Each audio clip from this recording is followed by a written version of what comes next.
Madam Clerk, let's call this meeting to order. Madam Clerk, please call the roll. Councilmember Collazo. Present. Councilmember Rodriguez. Present. Councilmember Dieguez is not here with us, but he is via Zoom. Councilmember Dieguez? He's present. Well, he is present. Councilmember Alvarez cannot join us tonight. Councilmember Ruano. Present. Vice Mayor Rodriguez. Here. Mayor Sid. Present. Mayor, you have quorum. Thank you, Madam Clerk. Let's all rise for the prayer led by our rabbi, who's here with us today.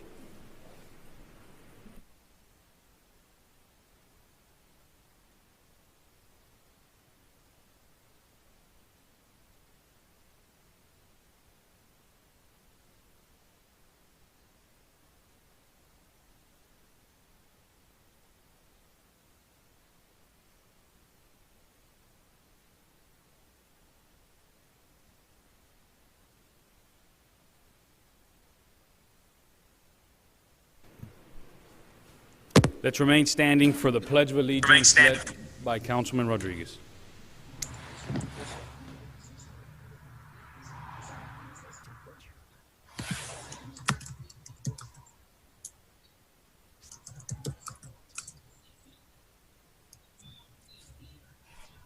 You may be seated. So, Council, of you guys, I think I have some facts that I would like to present to the public before we go to public comments, so the public is fully aware of some of the facts real quick before they get to opine. I think that's only fair to people so they don't do it after the fact. So I wanted to give a little bit of history on my thought process on this side. In full disclosure, my kids go to Bob Graham. I know some other folks in the audience too, so I'll start off with that. But on that parcel, just to be very clear, since I was elected in 2012, I never believed that it should have been residential. I always knew that there was a site plan approved for an office building. It is what it is. They came in. Folks know where I was at from the beginning. I was never going to vote for a residential product in that parcel. It's not something that I ever believed was compatible with that area. So, but I voted no. It was a 6-1 vote. I respected my colleagues. Never went out there bashing anyone or saying I was the only one that voted no or this and that, because I think at the end of the day, especially as mayor, if my colleagues vote on something, I think we have to respect that and see where it goes. But since that day, there's been major red flags that I think the public should be aware of, that I believe that are red flags. When we were heading into our final, the first red flag for me, when I was heading into our final approval, town attorney and I talked. They had served our town attorney with some lawsuits against the town. They wanted to sue me personally for $5,000. Well, I think it was $5,000. I think most of the council members, Councilman Vice Mayor Rodriguez and Councilman Collazo, that if we voted no, they would sue us for $5,000. That's something that our attorney at the time, Raul Gustesi, said that it was inappropriate. So that was a red flag to me, right? I mean, you don't kind of come in for approvals and take that position. I've never seen kind of that type of position, especially trying to sue us personally for protecting the people's interests and doing that. So the project passes. I vote no. Never believed that it should be residential. But like I said, it was a will of council at the time. Second red flag for me was when the lobbyist of that project sent an email to our town manager withdrawing his representation of the site due to I'll read it verbatim. As you all know, I represented this is from the lobbyist of the site. As you all know, I represented the original ownership group of the Lucida project, but that has changed since the original site approval. Due to this change, I have decided to no longer be associated with this project and asked that all communication be forwarded to the owner. So that was a red flag to me, because I think the council was told something different. at the time, but that was to see that happen, I was like, first we get threatened with a $5,000 lawsuit, then the withdrawal of representation. Then I'm sitting in my office in August, a couple months ago, and I get a letter from the Florida Housing Finance Corporation saying that the housing credit program is authorized in the Department of Treasury to provide incentives to developers and different sort of stuff. And I gave it to our attorney who and our town manager, who immediately sent a letter to the Florida Housing Finance Corporation, said, hey, this is not what we were told, what the council was told at the time, that this is what the MOU says. So our attorney sent a letter to them, so did our town manager. That was a red flag to me also, because I do clearly remember some council members, Councilman Collazo, asking different questions that day. So that was something too that I was caught by surprise, especially since we had been told something different. But our attorneys and our town manager in that letter, if anyone in the public wishing to see it, our deputy town manager, who's here today, has a copy of that letter. So that's the third red flag for me. Then the last one was when the property sold to a national development group. I was a little surprised by that. Again, it was something different for us. I could tell you, some of my colleagues here on the dais, you have Councilman Collazo and the Vice Mayor, that were folks that voted for it at the time, but I heard from a lot of those folks, hey, we trust these people, they're town residents, this is going to be a good product, let's do this, and a lot of them voted for that at that time, but maybe things would have been different if these scenarios would have been different, right? It got sold to a national group. So I said to myself, since certain facts had changed on these approvals, then that means we get an opportunity to review the site plan again. I mean, that's something that I've been talking to our some folks have said, it gets revoked, site plan gets revoked, or staff's going to have to do some research, and our town attorney is researching that. And this isn't unique to do stuff like that. So Lennar, I'll give you guys an example. Satori in 2003 got a site plan. They got their traffic and currency in 2010. Lowell Dunn owned it at the time. Lennar bought the property. So Lennar was amenable to improving the site plan. And I think that's a discussion that I think the last couple days our attorneys have already broached, that I think there is interest from those folks to improve the site plan, something we did with Lennar. So I'll tell you, even with Lennar's site plan, I was able to do, was able to do 3 changes on their site plan that have made a difference today. And I'll tell you, one of the things I did with Lennar was I was able to work with them to move their wall off of 87th Avenue and the sidewalk to give that a 10-foot setback. So now you see green space between that. That was something I was able to get done. And also the entrance to the future shopping center from the Lennar site plan. That was another change I was able to get done. And also the width of the roads to change it for traffic coming. Those are 3 changes that we made to the site plan after they had bought the property. And that always happens, right? When there's new owners, they want to look at site plans. I do believe, and I'll let the attorneys after public comments chime in on it, that there is an appetite from the new owners to, I guess, a real national group that develops properties to improve the site plan. I think that that discussion will be a good thing. Obviously, what we want to see in those improvements is another discussion we want to talk about. What I've also received, and I got to give Ramiro Inguanzo a lot of credit, because I think in our society, you could ask my sister's a teacher, so you ask my sister, most people in our society are visual learners, right? I think 80% of people are close to that, are visual learners, that you got to see something to kind of know what's happening. Really, the only one that kind of saw that the setback was going to be a big issue was Ramiro Inguanzo. He sent an email to all of us at the time. I think that was something that maybe at the time was a little different. It's usually 25-foot setback. A 5-foot setback from a carport of the school, especially in the day and age that we live today, is not something that I think, if it would be presented today, I don't think it'll ever be considered, but I think that's definitely something that has to be improved upon, because a 5-foot setback from a school, and again, I'll give Romero that, because he read that, and I think that kind of flew over everybody's head. He read that, and he was the one that sent emails to everybody about it, saying, hey, these developments need 25-foot setbacks. You can't even put a tiki hut in your backyard without a 10-foot setback. So I do appreciate Ram for doing that. I know Marcus had talked about that also. And additionally, the tree buffer that was supposed to happen, that this council at the time talked about, is no longer in the works. So the tree buffer of mature trees is out the window for school security purposes. And additionally, the current window structure is also a problem, having the tints only allowing folks to see from inside out, not folks vice versa.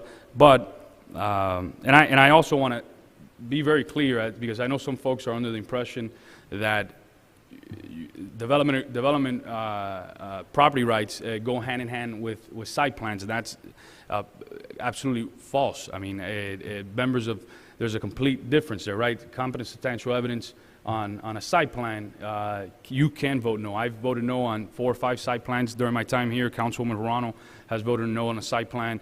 Councilman Rodriguez has voted no on site plans, and Councilman Collazo has voted no even on plats.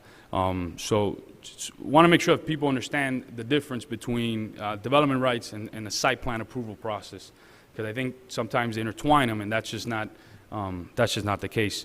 But I have heard from a lot of parents that, especially recently, that have told me that if this moves forward the way it is, without the tree buffer, without some improvements on the setbacks, without certain things, they'll be taking their kids out of Bob Graham Education Center. I mean, I've heard yesterday alone from 3 or 4 parents telling me that, like, hey, and again, it goes back to visualizing this stuff. One thing is talking about it conceptually, but once something like this gets built, people are going to be asking. This is one of the poorest, one of the worst design developments in our town's history in terms of those setbacks and stuff like that. But I know Al Palacio, who is the head of the Miami-Dade County Public School District's police union, the largest police union, schools union in the nation, and as a town resident, is here also. So is our region superintendent, Jose Bueno. I know Mr. Palacio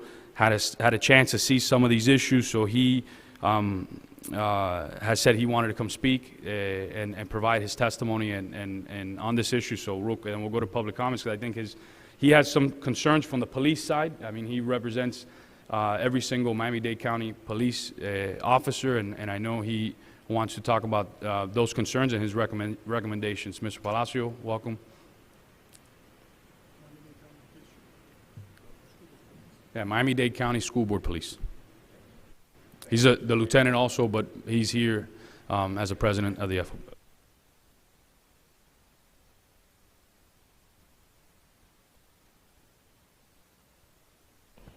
There, it's on now. Well, in that case, thank you again. In case you didn't hear me, Mr. Mayor, Council. I come today, I'm Al Palacio. I'm the president of the Miami-Dade Schools Fraternal Order of Police. Like the mayor said, we are the largest school police union in the nation. I have 20-plus years of police experience, both within the city of Hialeah Gardens and here at the school board. I have some serious concerns regarding the building and the way that it's going to be laid into the parcel adjacent to Bob Graham Educational Center. Looking at it on prima facie, I'm not a person who's definitely against commerce or against anybody making an extra dollar. I am in the business of protecting kids. So in a day and age where mental health is an issue that's so prevalent, and you would think, how are we going to correlate real estate to mental health, right? So when we talk about issues of active shooters, mental health, and situations that can, that can be detrimental to the safety and security of a school site, I bring to you and I post, just not too many years ago in Las Vegas, we had an individual who had acres between an event and his building, and was almost 15, 16 stories high, who took out a bunch of people with a rifle attending an event. And I hate to sound crass or to infer a sense of urgency, but it is, right? In this case, you're 5 feet, not acres, you're 5 feet away from a school pickup zone. The bus loop is less than 25 feet away. You're going to have several stories between you, not 15 stories or 16 stories. It is very easy for someone with the ability, or even a novice with a firearm, to cause major havoc upon the residents of your town. Then we talk about mental health, not only in that realm, but we also speak about mental illness as far as pedophilia and other stuff that can come along with having a building so close to a school site. I mean, it's almost like shooting fish in a barrel, right? So I ask you to reconsider the site plan. I have a few personal recommendations that I'll make to you, which is maybe instead of a tree buffer, something higher than a 6-foot wall. Anything higher that the city that the town would look at would be exponentially better. No windows that face a school is another recommendation, and no parapet roofings. Truss roofing instead of a parapet roof that can give somebody roof access. Truss roofing is the way to go in keeping them unable to gain access to a roof right over the carport of a school. So even relocating the way that they build it in the parcel, the same site plan, but maybe moving it to the opposite side of the parcel, something that can give you a buffer more than 5 feet from a school full of children and teachers and parents who are all your residents. So, I ask you to really, I implore you to look at what you're going to do tonight, or to look at the site plan and see what recommendations can be given unto you. I'm certainly no expert in SEPTED, but I have been exposed to it, and in these situations, especially if we can get to it prior to the construction being performed, we can definitely mitigate and increase safety and security for children. So with that, I just want to say thank you for allowing me to come and express my views on this. Thank you, Mr. Mayor. If anybody has any questions, good? Thank you. Thank you, Mr. Palacios. Okay. Mr. Region Superintendent, did you want to say any words? Because I know that is the school that you oversee, and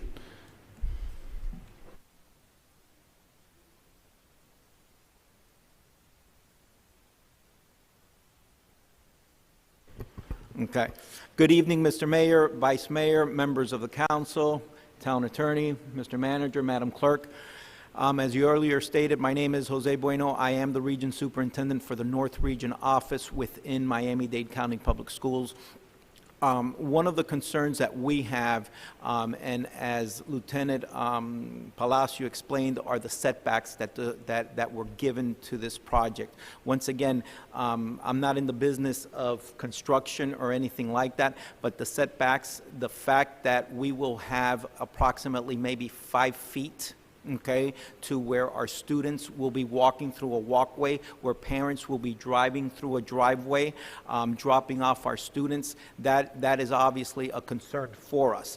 The fact that construction will be done, and I get that, and I fully understand that, it would be great if we can perhaps, through your dais, table this, bring the experts from the school board in conjunction with your town, in collaboration, to assist and maybe facilitate and help out with the future events that will be taking place, because there will be noise.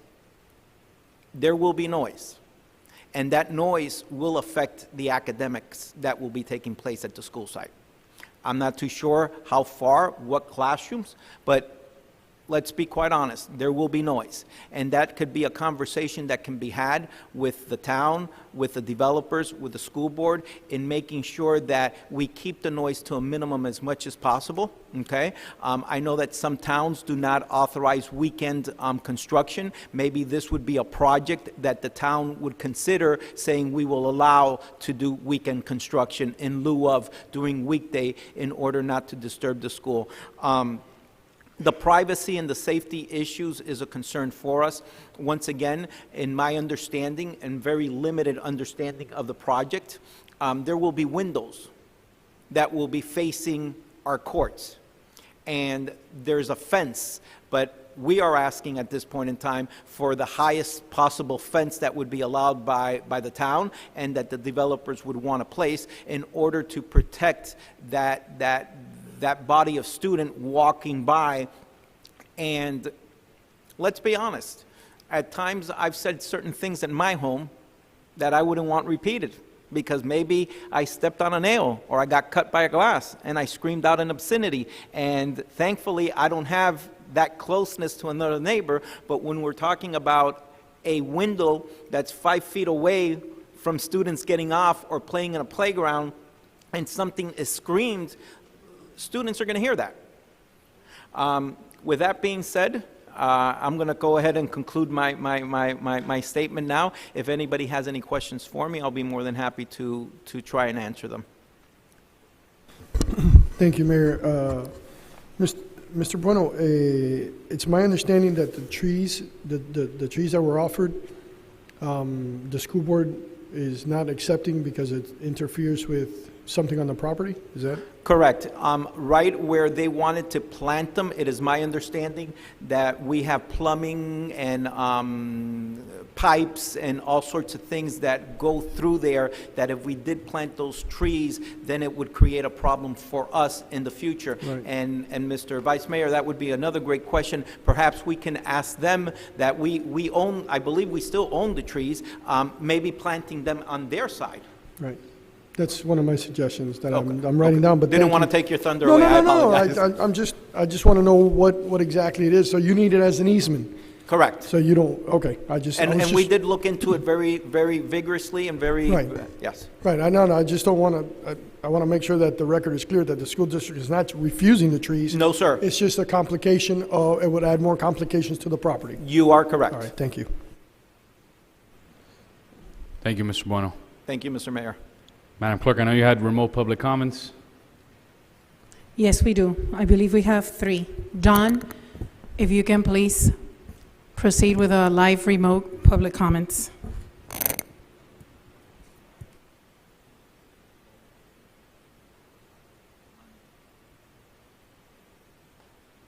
Maybe we can start with the physically present mayor. Don is telling me that they are waiting, but they're not ready right now. They're changing their screens.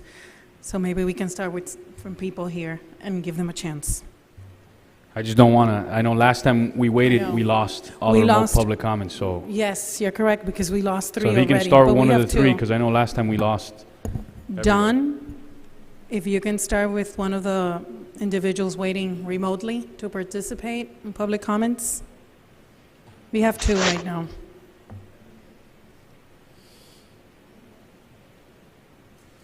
Hello?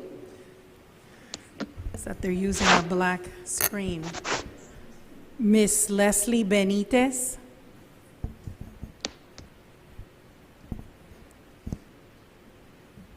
Hi, Ms. Benitez. Welcome. Miss Leslie Benitez, can you hear us?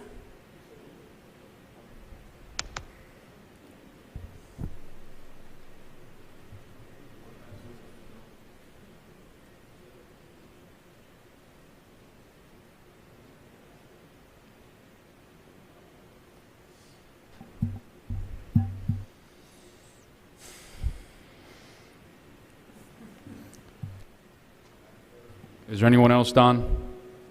We have a gentleman as well, but he's not ready. He was waiting on, he's still waiting online.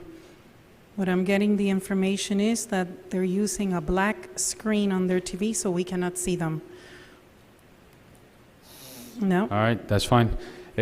sorry. Madam Clerk, can Ms. Benita speak without the screen, or? That's fine. We'll go to the public. Anyone from the public wishing to speak? Anyone from the public wishing to speak? Come on up. Good evening, everybody. Ramiro Nguanzo, 16561 Northwest 82nd Place. Thank you for having this meeting tonight. I got to say, I've lived in this town for 20 years, and I think I've been up at this podium. This is my second time, and it's on the same issue. So I rarely get involved, really, because I think the town is doing such an amazing job, and thanks in part to all of you who lead it and provide such great services. So thank you for doing that. So about 3 years ago, when this issue first came up and there was a proposal for development on this site, I became interested in seeing what the proposal was going to be, really because of the school. At the time, I had 3 children who were attending the school, and I'm very involved with the school, so I just was curious to see what was going to be proposed. I fully understand it's private property. I wish it wasn't. I wish either the school board or the town or somebody else would have purchased it and done something differently with it, but it's private property, and the owner has a right to do whatever they feel like doing as long as they meet the code of the town. Now, with that said, I wish that 2.5 years ago the council wouldn't have provided the variances that they did. As the mayor said, I was very concerned about those variances. In my experience in government, I've never seen variances with that little setback. You're talking about 5 feet at the rear. I'm 6 feet tall, so 5 feet is about like from here to here. So you're talking about a wall of a building 5 feet from the property line. And the walkway that the region superintendent was talking about is just 7 feet from that property line. So you're talking about 12 feet from the wall of a building, many apartments overlooking where hundreds of kids are dropped off every day. So that's to the rear. To the side, the setback went from 25 feet to 7 feet. So that means that with the setback for the school at 25 feet and the setback for the private development at 5 feet, you're talking about a distance between one building and another building of approximately 30 feet. 30 feet, ladies and gentlemen, is less than that wall to that wall, right? So you have a classroom building, a middle school building full of classrooms with windows facing a private development full of windows with private residences. So I didn't think that was a good idea. I, at the time, advocated for as tall a wall as possible. Many communities have done them. I work for the city of Bal Harbor. We just require that a development put a 20-foot wall up. It's beautiful. Everybody's happy with it. They love it. It does exactly what it was intended to do. It provides a buffer to noise. It provides security. It provides privacy to all the people on either side of the wall. It's worked great. I think that's probably the best solution here. An alternative was the trees. I personally got involved with the trees. I connected the developer with the program at the school board that accepts trees from private businesses. The school board went out. They tested the whole area. It's full of utility lines, gas lines, water lines. There's just no way that any trees can be planted on the school side. And council, if everybody's okay, since we don't have too many people in the audience, extend the time, and that'll be afforded to everybody that is wishing to speak, so. Thank you. So if an alternative to the new owner is that the trees be planted on their side, that's great. Although I agree with the lieutenant who spoke earlier, a tree canopy is wonderful, and it does provide some sense of protection and some sense of privacy. It doesn't really accomplish what a concrete wall can do. Right now, the development agreement calls for a 6-foot fence. Again, I urge you, if there's an opportunity to work with this new owner, to increase the size of that wall. I know it sounds pretty high, but 6 feet is my height. I can look up over any 6-foot wall very easily. A much higher wall, Lennar did it at 8 feet to the property owners in the neighborhood where the vice mayor lives.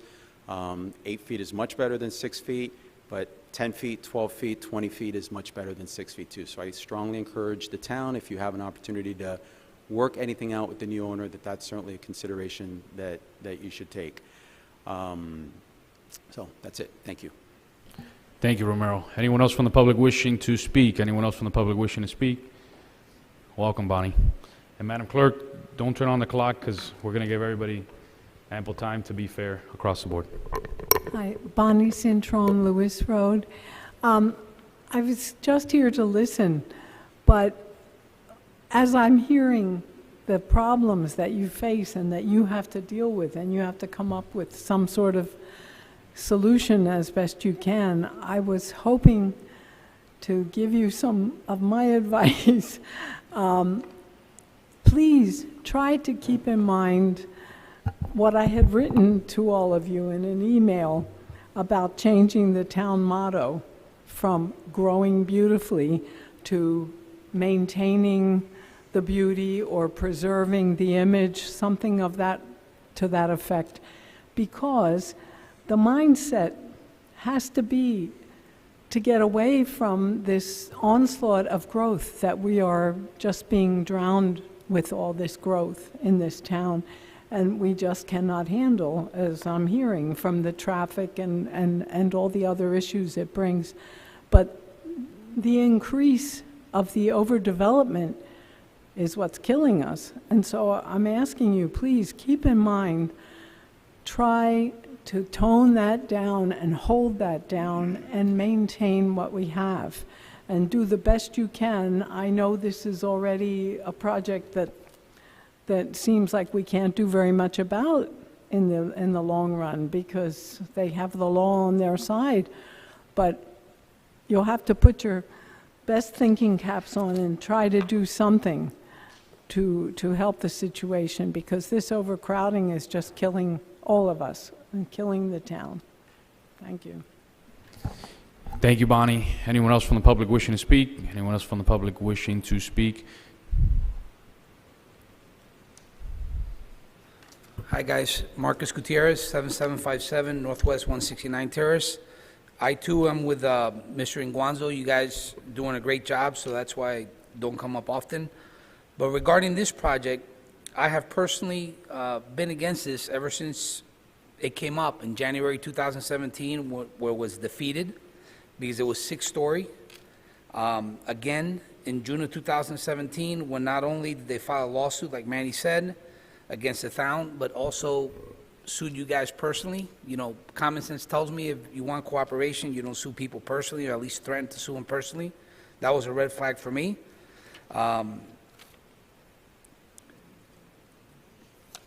The setbacks that's been talked about here.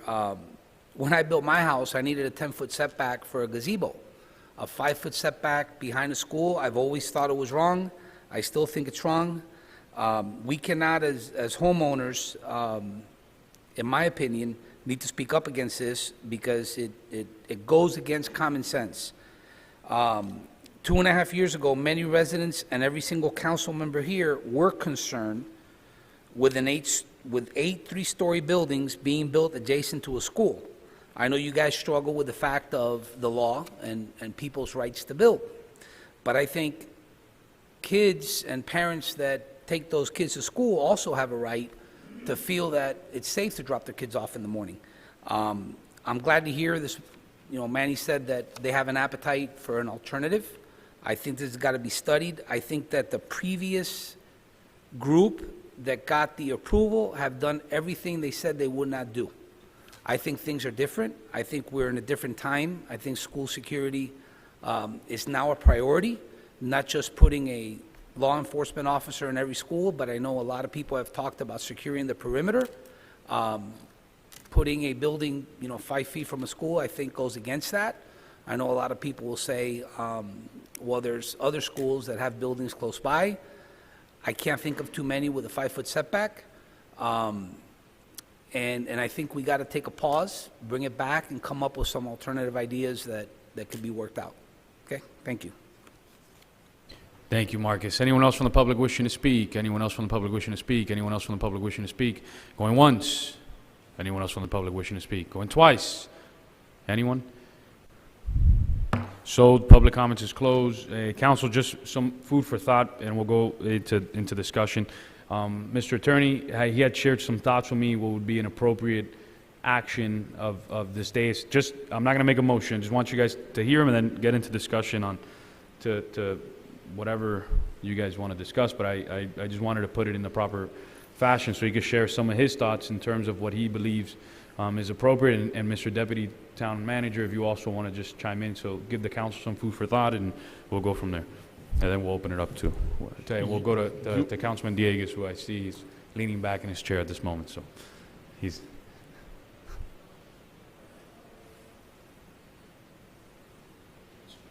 You want me to go? Okay, sorry. Okay, I've spoken to some of you. I think I sense some real concerns with the development order and the site plan, and some things that have occurred since the hearing and everything else, certain representation, certain things that were told to you, the way things are progressing, the realization of some facts. So what I've talked to the mayor about is, if you'd like, you can give me some direction to see if there's been violations of the development order, and are those violations sufficient to set aside the development order or the site plan. Look at some statutes and case law on the issue, because there are. Review the conduct, the evidence, and testimony with regard to the hearing, and see if that can be a basis. Anything that was done during that hearing can be a basis to set aside the development order or the site plan. Any action on the part of this owner or the prior owners that could justify modification or revocation. Determine if there's any law or changes in law that could justify modification or revocation. There's been some laws enacted subsequent to the Marjorie Stoneman Douglas shooting, and any other circumstances that could justify modification or revocation of the development order or site plan. In the meantime, we have spoken to our staff, and the Deputy Town Attorney has spoken to the developer and their attorneys.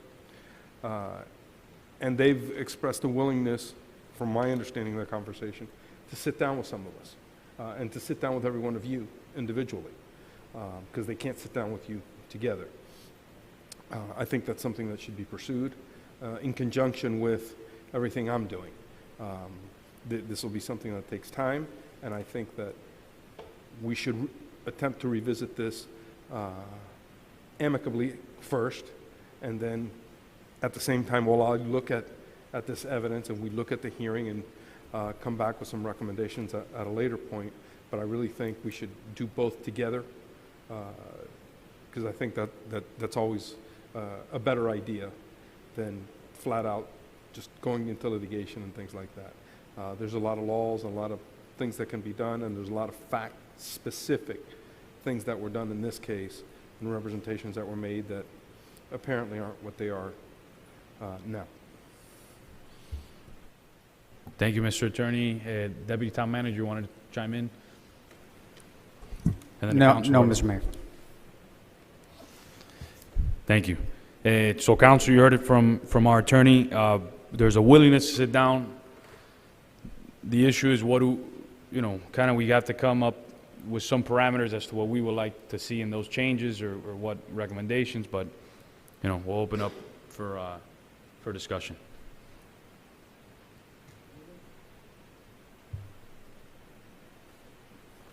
Vice Mayor. All right. So in hindsight, right, knowing today, especially with the events of Parkland and Las Vegas, I think we would have made some different decisions in 2017. When we asked for the tinted windows, it was to prevent and protect the children from seeing anything inside the apartments. Now we know from Las Vegas that the tinted windows are a safety issue, and it's another aspect that we have to look at.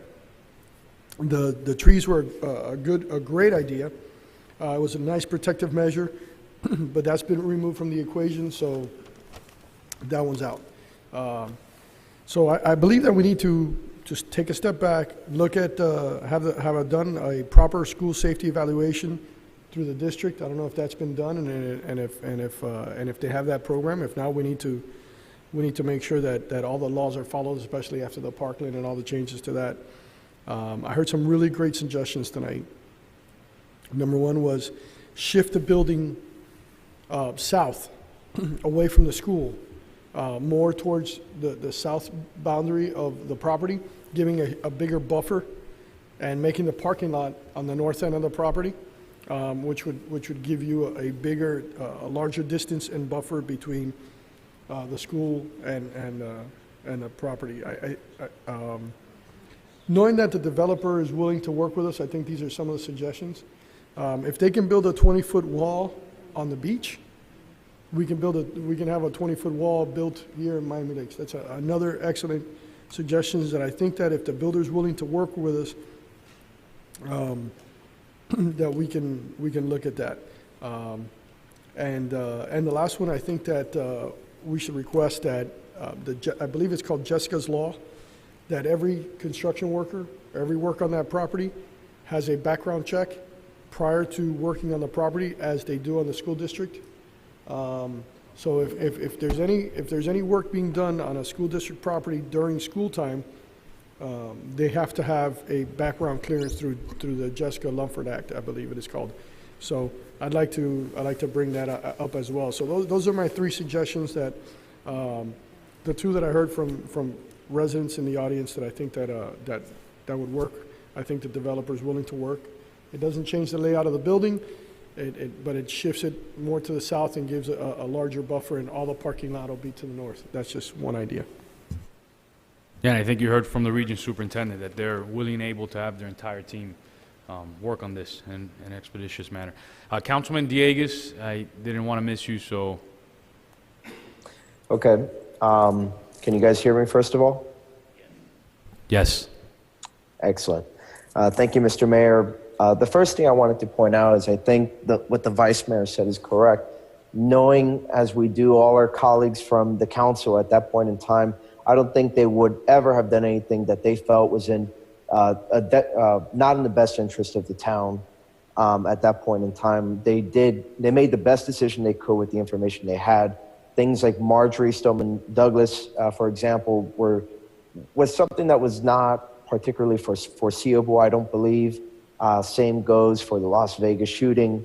So those concerns, I think, are things that are occurring after the fact. We didn't know about the easement rights on the school. And so I think that they did what they could. And I think, as Mr. Gutierrez pointed out, they were able to squeeze certain concessions out of the developer the last go around. My concern with proceeding on any action tonight is, to my knowledge, the attorneys and myself were not aware of any steps that were being proposed to be taken until yesterday. And so I don't feel I'm fully prepared to make a decision either way, to give any other direction, other than to say, to me, staff should always be making sure that the development orders that are issued are being complied with, regardless of or irrespective of a motion from the council. I think that is something they are expected to do. So, Mr. Gastesi, I certainly expect that you will be following up on that and making sure they're in compliance. And I don't think you need a motion from the council on that. But from the limited conversation I was able to have with Mr. Correia, I think it would be in our best interest to not take any action at this juncture tonight, and instead to have a sunshine meeting perhaps, or to discuss it at the upcoming regular council meeting when all of us have had more opportunity to meet with the attorneys, figure out what the legal implications would be of reopening the site plan, to the town, not even for ourselves, but for the town.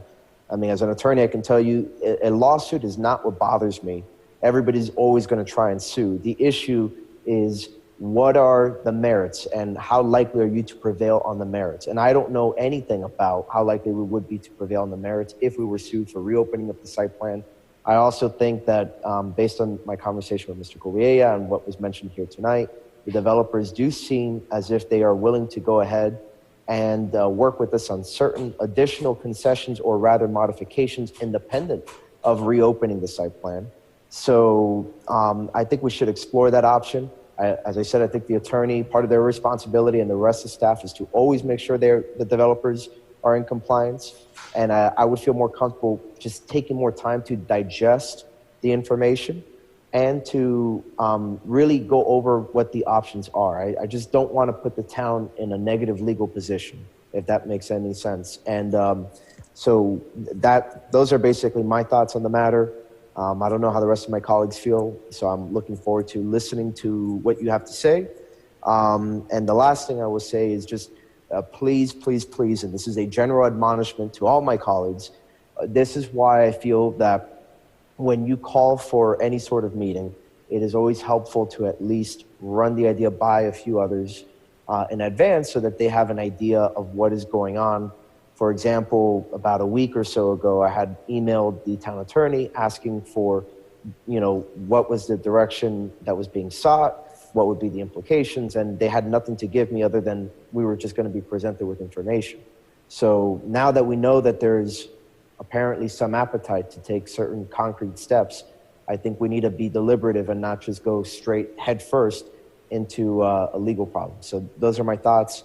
But Mr. Mayor, I thank you for calling the meeting and, of course, trying to address the residents' concerns. Thank you, Councilman Dieguez. And one of the reasons I called it in an emergency basis, I know it recently sold, and I know that staff was informed that they would be breaking ground, I think, this week, and I was told of this last week. I think somebody had mentioned there was some permits pulled or something like that, so I said, hey, it's important that we have these discussions now. So that's one of the reasons I had called in and asked the region to opine on it, asked the Miami-Dade Schools Police Department to opine on it, the union to opine on it also. But Mr. Attorney, most of the stuff that Councilman Dieguez stated was exactly what you recommended, correct? Right. I agree with what he said, and I don't want anyone to misinterpret. I am not in any way suggesting that we revoke this development order or the site plan or that we jump into litigation. If you want to give me direction to look into what our alternatives are, I will certainly do that. Based on my conversations with the mayor, before this meeting, these were some of the things that, I could certainly do. I'm not in a position to give you a recommendation today, and I certainly wouldn't recommend that you make a decision on any of these issues today, other than giving me direction to look into it, but not to come up with a definitive decision. Got it.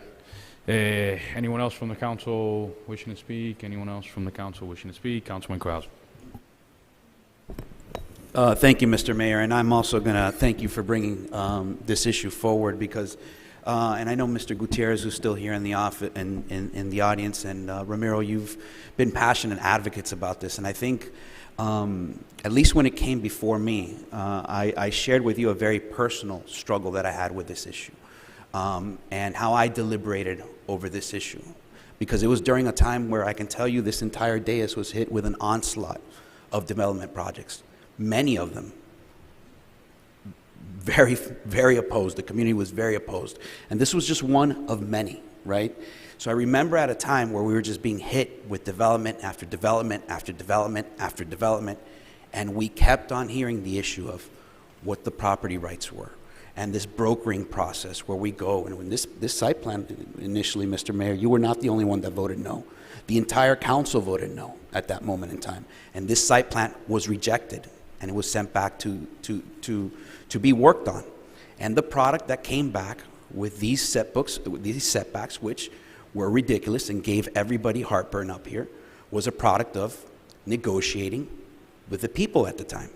And the heartburn that I shared with our attorneys were the commitments that were made, that were part of that negotiating process. And I think, Mayor, you did a very good job of kind of bringing back, which one of those commitments are here now, which ones aren't. And I'm completely in favor of allowing our attorneys the opportunity to go back and revisit how we got here, right? And seeing what this, I'm very encouraged with the news that we're receiving today, right? That now we actually have a developer that's purchased this, that's willing to come back and maybe sit down, not just with one person, but with each of us, and sit down with the attorneys and make these concessions. So, I don't think anybody here is against school safety, school security. I think that all these actions that we did take at that moment in time, we're trying to address those things. And, no ding on the staff, but these were the recommendations that were coming back. I love some of the recommendations that are being made now, and it seems like we have an audience that's willing to listen or a developer that's willing to take that into consideration. And that's what you're looking for today, Council. I don't think anybody here would vote against that. And I think that you know, if we had that crystal ball, right, that we can forecast everything into the future and we can Monday quarterback this. I've spoken to each and every person from the attorneys on down. There's a lot of things that we would have done differently. And I think everybody has told me that. Said, look, you know, there's a lot of things that we would have done differently here. I think what we need to do is take those learning experiences and apply them and see if we can come back with something better for the community at large. So thank you for the opportunity. At least I wanted to get that off my chest because, you know, sometimes people don't understand what doesn't happen necessarily, what's not seen by the public, and then sometimes it's misrepresented, and it can be misrepresented through social media or through chatter. And what I really want to do is make sure that we have the best opportunity to deliver the best possible product for the community. Thank you. Councilwoman Ron. Mr. Mayor, thank you. For those of you that may not know, my introduction into serving my community was through the school system. My son started kindergarten and I immediately joined the PTA, and one of the first realities that I was hit with was the school shooting in Sandy Hook. My son was 6 years old, and at that point he was older than some of the victims that we lost in that tragic incident. So immediately through the PTSA at Bob Graham Education Center, we went into school hardening mode. Even before that was popular, even before that was even spoken about. We worked with a group of people that volunteered their services, that were very well versed in securing spaces, and through funding in the PTSA, we secured and hardened as best we could. So the reality of our schools being sites that our children are exposed to much more than we would ever want has been a reality for a very long time. Fast forward to the Lucida project, I was sitting in the audience. I didn't have the luxury of sitting up here, but I was sitting in the audience with many of you and fought it tooth and nail and spoke to Ramiro many, many times, and Claudia and Mirta and many others, Marcus and Abel, and we fought every single little nook and cranny of this project.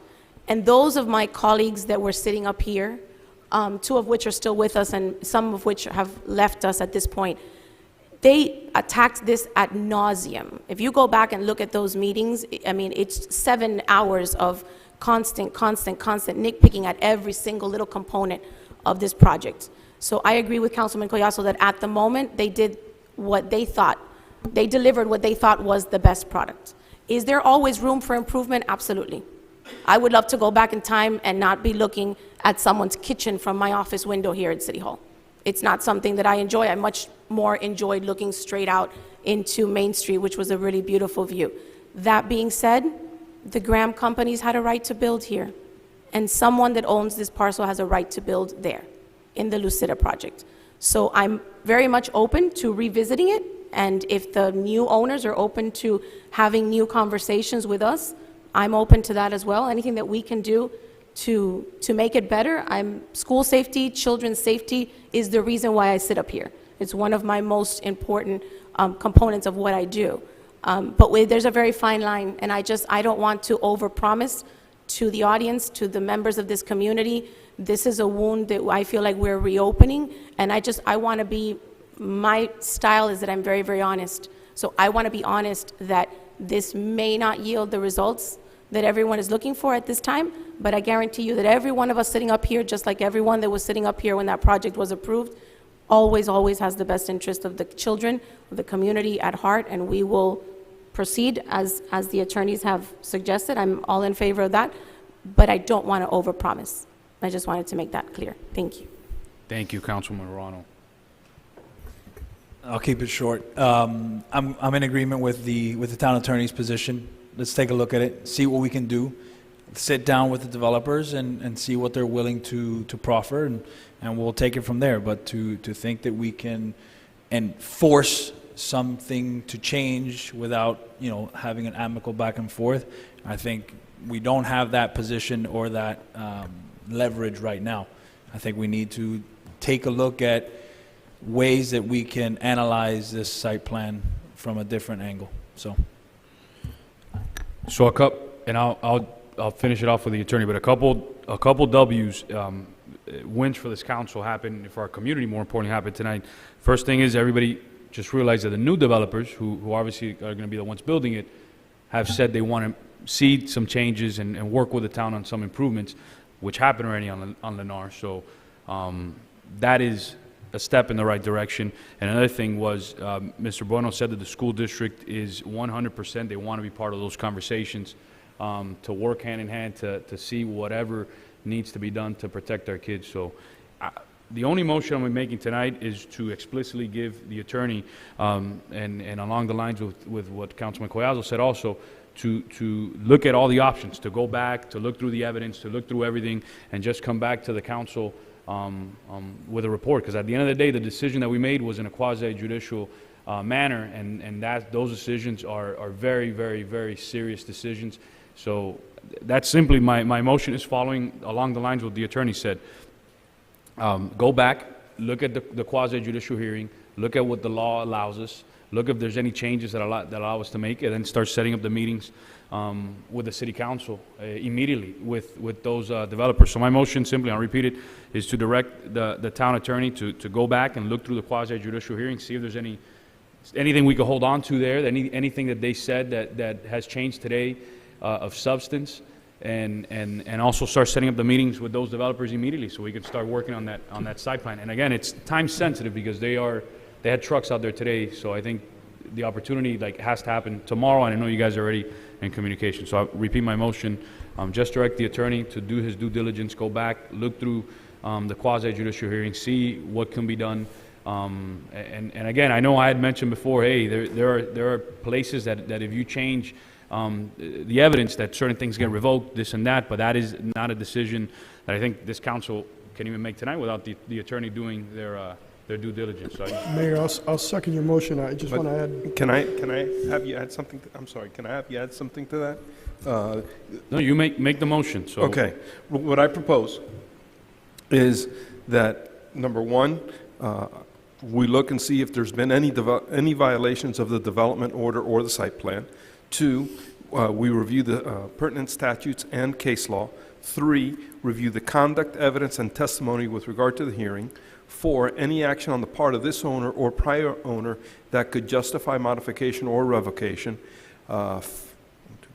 5, determine if there's any law or changes in law that could justify modification or revocation. And lastly, any other circumstance that could justify modification or revocation of the development order or site plan. That's what I believe the motion should be. And to set up the meetings with the developer as soon as possible. That's the Mayor, motion. I'd like to add, I'll second the motion, but I'd like to add one thing to There's the a motion and a second, and we go to the vice mayor. Yeah, I think that we need to me, I think before we do meetings with the developer, I think we need to have all the information at hand. And here's why, Mr. Attorney, is because I don't want to go in there and look at and give an option, right, that contradicts something that you may see in the law, and us not be properly put in a proper setting to offer up opinions to the developer and go against what legally we can do. If there's something that we can revoke or there's something that we can change, right, and we give another option that may throw that into, may not be compatible with the property or something, but that developer wants to do it, I think that it puts us in a bad light. I think that we need to be prepared. I think we should negotiate at the same time as we're doing the research. I think they need to know while we're negotiating that we're seriously contemplating whatever options we have. I don't think it's a good idea for us to show them our cards, for me to give you in all candor the strengths and the weaknesses of our position, because I can't do that in an executive session because we're not in litigation. So I don't want to get up here and give you all of the strengths and all the weaknesses in our position with them watching us. If this were a private entity, I'd say, let's have a talk, let's have a board meeting. You guys are the board of directors, let's have a board meeting. But I think we should do both at the very same time. I understand. I just think that we need to be in a proper situation and educated to make sure that we make those decisions. So I can talk- if you would prepare something for us to make sure that we don't overstep what we can legally do, I want to I make will sure. talk to you. I don't want to start sending you. I'm okay with that. I'm Okay. okay with that. Talking Yeah. one-on-one is I'll fine, and talk we'll set up a meeting with you I'll talk to first. every one of you. We'll set up a meeting with you first Right. before speaking to the developer, but I think that we need to be in the proper setting to make sure that we're not overstepping our bounds and causing more damage to this than good by meeting with them. Any further discussion on the motion? Seeing none, all those in favor? Aye. Any opposed? The motion passes. Before we adjourn, I know I got a lot of calls from residents that were saying, hey, why don't we keep that as green space? Just an FYI, the new company bought that land for $7.15 million. I'm in favor of purchasing all green space, but obviously there's a huge price tag the first time I proposed that. I think there are folks that were like, hey, there's no way to create a fund, to start purchasing land. So, I mean, as you can see, it's a big price tag. But something we could talk about in the future about green space preservation. Thank you guys very much for coming out. I think it was a step in the right direction to mitigate these issues. This meeting's adjourned.